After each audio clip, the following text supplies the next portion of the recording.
Dami din dito ah. Gandang umaga po. Ang dami nyo dito ah. Ang dami nyo dito ngayon ay ah. Opo. Mm. Na dyan yung ano, yung baba, kapitbahay. Oh, John Rich. Kumusta? Kumusta? Hindi pati kayo na-bless? Ano po yun? Ano ginagawa nyo ngayon? Ano, kasaba, chips, tsaka Ano? kamote. Grabe. Saro mo kung maano yun ah. Pang sa inyo lang yan? Pang sa atin po, marami man yan. Sige. Grabe ano? Talagang ano yan, sariling ani lang na eh. Binigayan po. Wala man po Binigayan kami lang. sariling tanim. Nakikihingi-hingi lang po. Wala pa man yung asukal. Pinirito lang, ganun. Ito po, product nila nanay oh. Kasaba. Kasaba chips. Ayun, nagluluto pa sila nanay sa ino. Kamote naman yan. Kamote, grabe. Okay ba yan? Magkaiba. Wala pang asukal. Hindi pa Masarap naarubahan. Paano ito may gasto? Ha? Pinipirito lang. Piniprito lang. Hinihiwa-hiwa lang. Tapos Ayos ah. piniprito. Kumusta naman kayo dito ah? Ito baga po. Paalis na kami dito. Saan kayo mahal ano? Sa taas po. Yung sa sinabi ko? Ay sa inano yun, inoper? Hindi pa naman kasi wala pa namang pampatayo. Sabi doon, Saan kayo malipat na eh? may pinahiram sa amin na ano, nakulungan ng manok. Tapos, Kubo-kubo siya na hiniram muna namin dun sa manok. saan kayo titira? Doon muna kami nakatira sa itaas. At sabi ko ayaw ko talaga dito sa ibaba. At ano, Pangat ang bahay. hindi naman pangit. Delikado Basta, dito. iyo. Ayaw ko na rin naman doon sa may Kilabarok. Bakit po? Paano yan Ang ay? hirap, kami lang namang mag-irina, nakakatakot man Ang din. init dito pala, lipat tayo muna. Ang init. Kapag walang kapitbahay, Nandito hindi muna man ako tayo. pwedeng walang kapitbahay. Tsaka po, no? Ang hirap. Delikado, mabuti kung wala akong anak na babae. Po, no? Delikado. Wala kayo masyadong ano, lalaki, oh. Si Jan, late pa niyan. Tapos, wala man kami sariling lupa na pagtataniman. Wala din naman, di ba? Wala naman kaming babantayan ditong pananim. Sabi ko Paano doon, po yan? magtitiritindahan ako doon. Paano ka makakapag-tinda doon? Maano ko ng lagayan, luto-luto lang? O ano, makagawa ka talaga ng tindahan? Maliit lang. Magawa ng tindahan doon? Oo, maliit lang. Kubo-kubo lang siya. Meron na ba nakatayo doon na yung nakubo-kubo? Wala pa naman. Wala pa. Sabi ko ay maano nga ng kawayan para makapagtayo doon ng maliit na tindahan. Sa umaga, di bilhin pansin. Sige po, kung kayong bahala. Kaso yung ating ano, kung ganyan po ang gusto nyo talaga, ano, Nay, Oo. kung ganyan talagang gusto nyo, hindi ko na mapipigil, ano, talagang ibibigay ko na lang sa inyo yung budget pag ganyan, para at least kayo na mismo magpaano ano nyo, kasi mahirap yung ano, palipat-lipat saka ano, hindi ko alam kung anong gusto mo talaga, kaya pag ganyan, at matulong pa tayo sa matulong sa inyo, ano. Ang sa akin lang ay ibibigay ko na sa inyo yung mga ano, kasi nakakahiya din sa mga tumutulong kasi palagi tayo nadidelay. Saka yan, kung mas maganda talaga kung dun sa komportable yung ano yung gagamit, no, para walang sisihan. So kung yan talagang final decision nyo na ano, final decision nyo ba talaga yun? Mahirap, malayo kasi ito sa ano, kasi tingnan nyo po yung ano, pakita mo nga ito, ano, Melvin sa likod. Halos wala po silang kapitbahay dito, ano. Delikado. Sa layo sa walang poste dito. Natatakot pati ako at ano ay. Bakit po? Basta natatakot ako dito sa baba. Natakot sa baba. Yo. Kung ano man po yun, ay nire-respetuhin na lang natin, ano, kasi ikaw nas nakakaalam sa ano dito sa mga nangyayari dito sa baba. Kami Pero naman po, hindi naman. Kami dito mga nanonood, hindi naman namin alam ang ano, ang nararamdaman nyo. Kaya re-respetuhin na lang natin bilang ano. Pero dati naman, hindi naman ako natatakot. Ngayon lang, tinubuan ako ng nervyos dyan sa kapitbahay. Kasi may nangyaring ano dyan ay sa kapitbahay. Krimen ba? Kaya, ano, simula nung mangyari yun, hindi na kami natutulog dito. Siguro ano. Dito na po kayo umaga. Pero pag gabi hindi po kayo natulog. Hindi na. Kaya sabi ko, Ay dyan, ayaw nyo kalahana. ayaw ko din naman doon. Bakit? Wala namang space doon. Walang space. Pati ito Dalawang kwarto doon. Siya. Yung kapitbahay namin, doon na rin yung Sabagay. natutulog. Kanino po? Doon sa itaas at may sarili man silang bahay doon sa Gawad Kalinga. Ay di iniiwasan na. Ay di wala na talaga yung tao pag gabi. Wala na ditong tao kasi delikado man na. Sa ngayon, delikado. Pero magiging okay rin naman yan. Sa bagay, sa taas mas maraming tao doon ano. Oo. Kaya sabi ko, hindi ko pwedeng nandito kami. Wala man kami binabantayan pa nun. Hmm. Para makapaghanap buhay din ako doon. Ikaw, ang payag ka sa gusto ni mama mo? Opo. Jan Rich. Di daw kayo dito matutuloy. Matuloy na, iba na. Hindi na kami natutulog Kahit dito. dun sa kabila, matagal hindi na rin. Natatakot kayo dito, Jan Rich? Opo. Delikado ba dito? Sa ngayon lang naman. Nagiging okay rin naman. Nakakatulog kayo pag gabi dito? Hindi. Hindi po. Hindi. Sa iba na kayo tumutuloy. Hindi po. Pero pag halimbawa, pag dito kayo natulog ng dati, nakakatulog kayo sa gabi ng maayos o hindi? Nakakatulog po. Pero may times pa na parang pakiramdam mo dito sa paligid parang parang Nahilot pa kuya. Nari.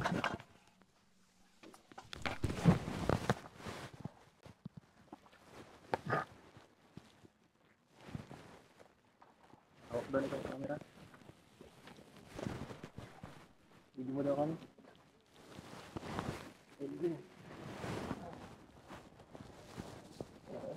Ingara Melvin. Napano siya? Makum. Baka ako simplang kupian mo na siya ng kape. Sige daw pa na lang. Saglit lang. Low blood ito siya. Ano bro? Paano mo? Nangyari? Lilo. Nalilito tuloy. Kumain ka ba Melvin? Hindi pa po eh. Maligam ka? Di pa pala ito nakain kaya pala. Ay Kaya siya. tulog lang. Bihira. Dito may kamuti. Palagi kasi ito nagda-diet kaya medyo mahina Bihira. Kala ko nag-ano ka lang. Akala ko. Late na pati akong tumingin. Okay. Yes, May giti di nangyari yan sa daan. Ako, delikado. Siya pati ang driver ko eh. Ang bihira. Nalula ng pagluhod eh. Ang bihira. Ma-propose na at nagluhod na. Upo ka muna, upo ka muna. Ako. Saan pwede ka mapupo dito? Ito ka muna. Ito, ito na, ito Upo ka na. muna. Paupuan mo sa kanya. Saka mainit. Bihira. Excuse me. Kala kung bakit Bihira. kutsara. Nariribong tuloy ako na ano ako.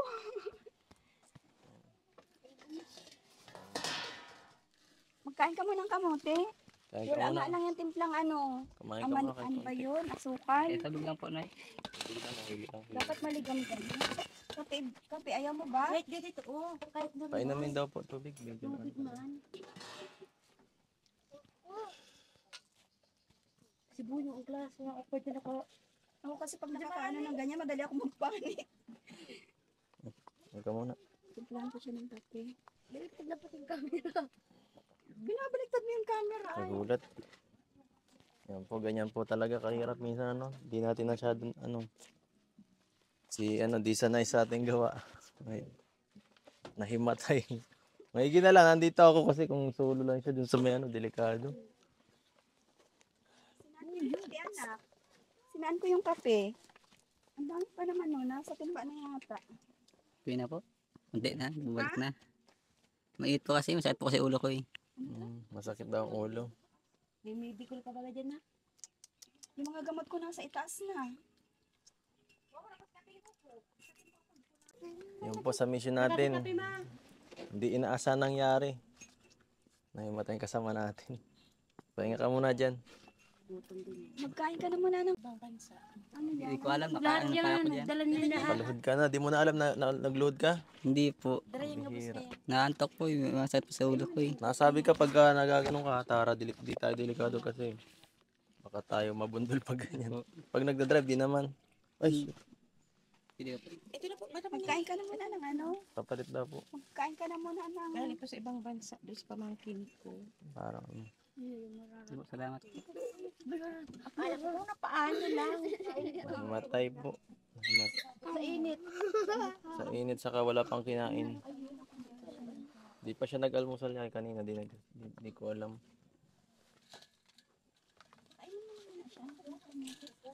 Kasabang gusto mo? Ayan po, pahinga muna si Melvin dito. Ako na muna ang bahala. Ribong na nga ni. So, ayan po. Melvin, okay na si Melvin. Okay na. Ano naramdaman mo kanina, Melvin?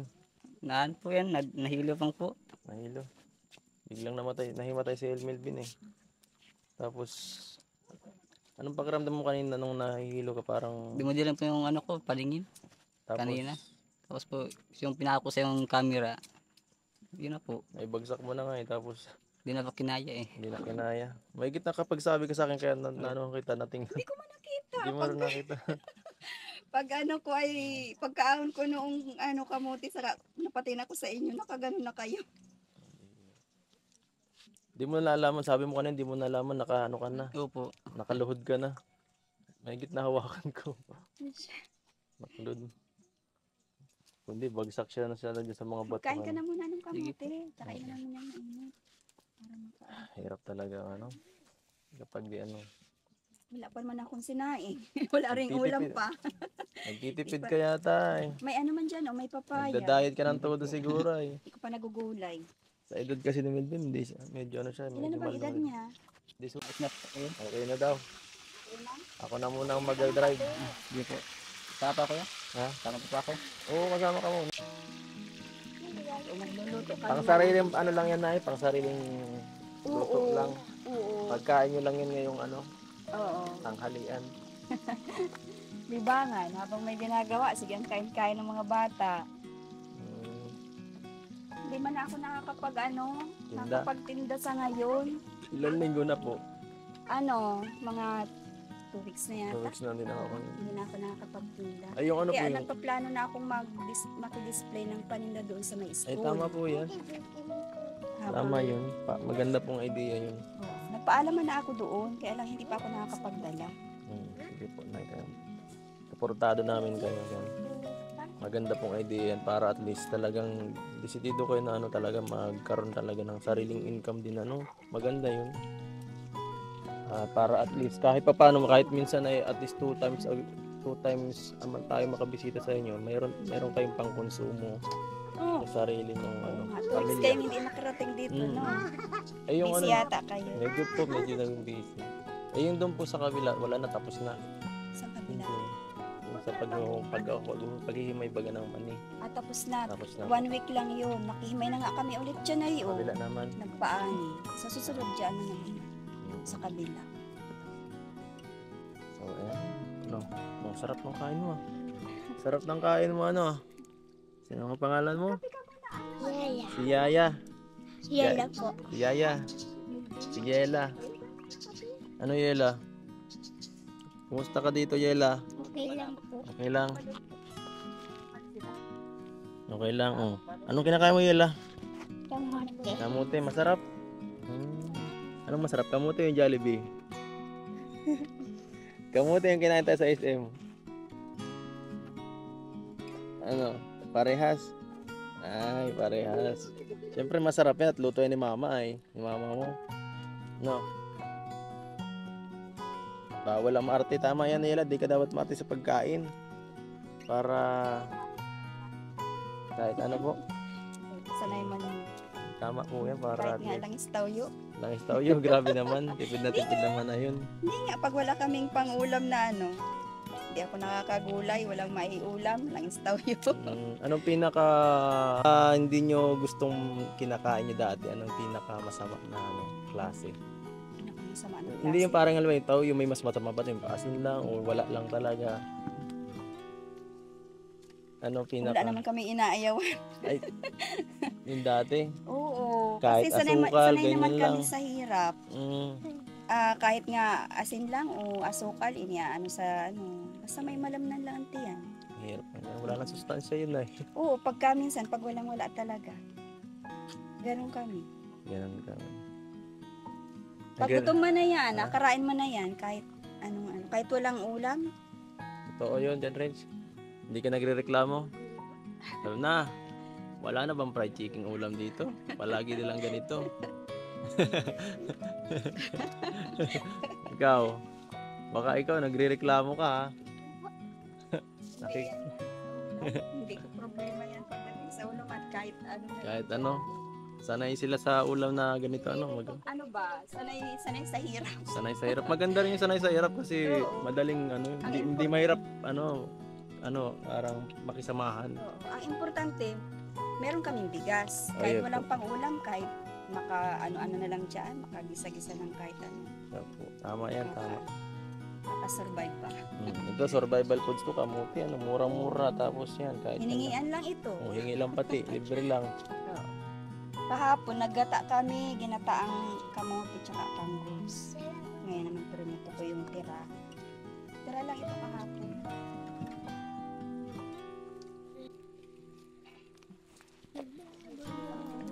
Unoy, sino yan? Nakikikain na to, si Hana. Sa bagay, pang ano yan, pang kalahatan yan. Kaya, Yan po, kumain lang kayo, sige, huwag kayo mahiya. Pero baka mamihasa ha, baka mamihasa. ito si ano ko, hindi man ako. Pwede kumain, pero wag lang araw-araw mapunta ha. Pwede naman makikain. Grabe oh. Nagkukuha po sila ng pang ano yan, Dan Rich? Panggatong. Dito talaga sa inyo kung ano-ano lang pinapanggatong nyo, no? Kung anong pwede. Palapa, ano nang nyug. Kaya nga, yan po sila tulong-tulong talaga para may makain.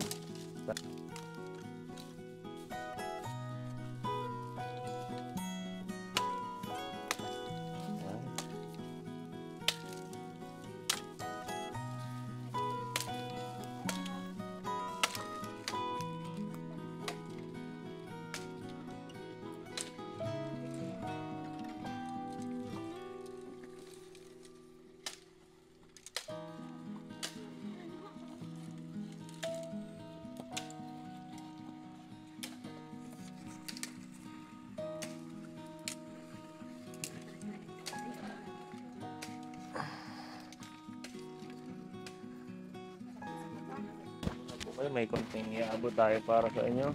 Hindi pala konti, malaki to. Ito po para sa pamilya niyo po. Para makatulong man lang. Ito po, may nagpapaabot si Ma'am Rexy po. Ay unahin na muna yung unang sponsors na binigay sa akin sa GCash. Wala po siyang pangalan, kaya lang po, ito lang po ang bibigay ko, 2,000 pesos po para kay nanay yan. Ayan po. At hindi lang yan po, mayroon pa nagpapabot si Ma'am Rexy Pogs po, nagpabigay kay nanay, nagpapabigay kay nanay ng 10,000 pesos. 1, 2, 3, 4, 5, 6, 7, 8, 9, 10. Yan po, 10,000 pesos, Nay. 12,000 lahat-lahat. Kaya po pala ako naiiyak. Dahil po nung bibigay niyo po. Opo, walang anuman Maraming po. salamat po kay Ma'am Rexy po ba? Opo, Ma'am Rexy. Salamat po ng marami. Saka doon sa isa pa pong sponsor, thank you po. Salamat. At saan niyo po gagamitin yan na yung perang yan? Ang budget po namin, siguro makadagdag na ito dun sa sisimulang Sige po na, sana makatulong talaga yan. allowance. Opo, yan. At kayo na pong bahala dyan. At ano po na, siguro dito na lang po muna kami. Mauna na po kami, kayo nang bahala dito. At ano nyo lang po, i-update nyo lang kami sila Hana po kung mayroong nangyari or yung sa papagawa yung bahay na doon para makatulong kahit sa makahingi tayo ng tulong sa iba pang fans natin diyan. Salamat po sa lahat ng tumutulong sa pamilya nila John Rich. Sa walang sawang pagsuporta. Ikaw John Rich, baka may gusto kang sabihin sa tumutulong sa inyong pamilya. Salamat. Salamat po sa nagbigay ng tulong sa amin. Huwag kang maiyak. Ingat po kayo dito sa sa paglipat nyo. Ingat po kayo. So yun po mga kalingap. Salamat sa panonood. Please like, share, and subscribe kung nagustuhan niyo ang video na to. Hanggang dito na lang po mga kalingap. Paalam. Pilipino bro. Kumusta? Isa po din po yan. Okay ka lang? Is na po po yan. Okay ka na? Okay na po. Baka nahihilo ka pa, bubuhatin na kita. Konti na lang. Bubuhatin na kita hanggang dun oh, sa dulo. Konti na lang po. Konti na lang hilo. Nahihilo pa, hindi makain na tayo. Baka gutom ka na eh. Tara, ano na tayo? Larga na para malaman na yung tiyan mo. Gutom ka na yata kaya nagkakukulaps ka na eh. So, Hindi ko alam, nakalood na pala ako nun. grabe. Kala ko, pumikit na yung mata ko eh. So yan po, isa to si Melvin sa tinutulungan ta. Ano. Wala ka namang sakit, Melvin? Sakit lang pang ulo ko, kahapon pa po ito. Wala kang sakit na nararamdamang iba? Wala po. So nag-ano lang siya. Nagkulaps gawa ng init sa kagutom siguro. So ayan po, dito yung sana yung gagawin yung bahay nila dyan, Rich, kaso ayaw po nila na anay. Kasi siguro is natatakot siya kasi nga may nangyari daw na krimen doon sa may kanila. Saka dito wala silang masyadong kapitbahay. Silahan naman po medyo may kalayo doon pa sa kabila doon. Kaya mga 200 metro pa po ang layo, no? Yun lang pinakamalapit na bahay. Ito ayun nilang mas lang siguro ni nanay yung safety ng kanyang pamilya, no? Naintindihan naman natin. Kaso nga lang po pag doon siya, hindi ko na talaga maasikaso yung bahay niya. Kasi mahal pong lupa doon sa taas. Medyo malapit na po kasi yun sa sentro. Kaya wala po tayong budget para doon. So yung niya, yung lilipatan is parang lang po patira din ng barangay yata yun. Pansamantala. So sila na pong bahala dun kung paano nila yung perang ginigay ta. Sila na bahala mag budget.